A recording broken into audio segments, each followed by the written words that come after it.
Hi everyone. ఈరోజు ఈ వీడియోలో మ్యాథమెటిక్స్లో మల్టిప్లికేషన్స్ ఏ విధంగా చేయాలి, ఫాస్ట్గా ఎలా క్యాలిక్యులేట్ చేయాలనే దానికోసమే ఈ వీడియో చేస్తున్నాను.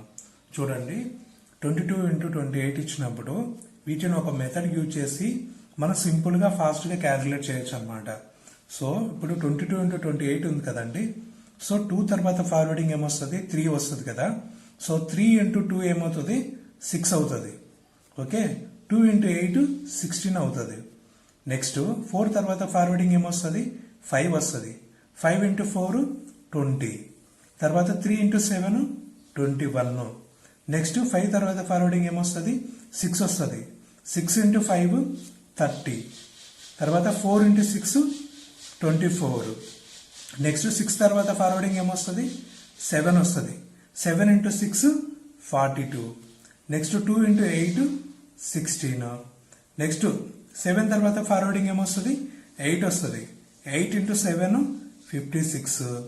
4 × 6 24.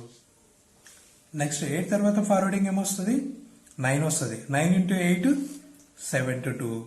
తర్వాత 2 × 8 16. తర్వాత 11 తర్వాత ఫార్వర్డింగ్ ఏమొస్తుంది, 12 వస్తుంది.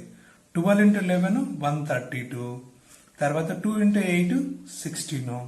నెక్స్ట్ 12 తర్వాత ఫార్వర్డింగ్ ఏమొస్తుంది, 13 వస్తుంది. 13 × 12 156. 4 × 6 24. నెక్స్ట్ 13 తర్వాత ఫార్వర్డింగ్ ఏమొస్తుంది అండి, 14 వస్తుంది. 14 × 13 182. తర్వాత 2 × 8 16. నెక్స్ట్ 14 తర్వాత ఫార్వర్డింగ్ ఏమొస్తుంది, 15 వస్తుంది.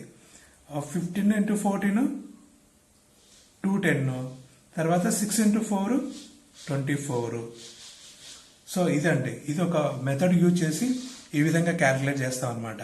ఇంకో మెథడ్ యూజ్ చేసి ఏ విధంగా ఫాస్ట్గా మ్యాథమెటిక్స్ క్యాలిక్యులేట్ చేయాలనేది నెక్స్ట్ వీడియోలో చూద్దాం. If you like this video useful to you, please do like, share and comment and subscribe to our channel. Thank you so much.